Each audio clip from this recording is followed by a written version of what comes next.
فإذا نفخ في الصور نفخة واحدة فحملت الأرض والجبال فدكتا دكة واحدة فيومئذ وقعت الواقعة وانشقت السماء فهي يومئذ واهية والملك على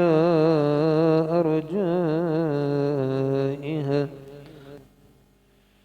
ويحمل عرش ربك فوقهم يومئذ ثمانية يومئذ تعرضون لا تخفى منكم خافية فأما من أوتي كتابه بيمينه فيقول هاؤم اقرءوا كتابيه إني ظننت أني ملاق حسابيه فهو في عيشة راضية في جنة عالية قطوفها دانية كلوا واشربوا هنيئا بما أسلفتم في الأيام الخالية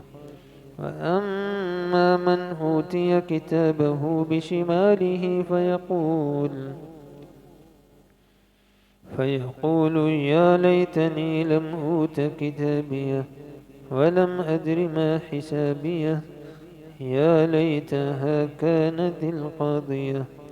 ما أغنى عني ماليه هلك عني سلطانيه خذوه فغلوه ثم الجحيم صلوه ثم في سلسلة ذرعها 70 ذراعا فاسلكوه إنه كان لا يؤمن بالله العظيم ولا يحض على طعام المسكين فليس له اليوم هاهنا حميم ولا طعام إلا من غسلين لا يأكله إلا الخاطئون فلا أقسم بما تبصرون وما لا تبصرون إنه لقول رسول كريم وما هو بقول شاعر قليلا ما تؤمنون ولا بقول كاهن قليلا ما تذكرون تنزيل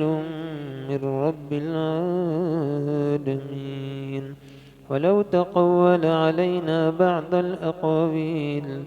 لأخذنا منه باليمين ثم لقطعنا منه الوتين فما منكم من أحد عنه حاجزين فإنه لتذكرة للمتقين وإنا لنعلم أن منكم مكذبين فإنه لحسرة على الكافرين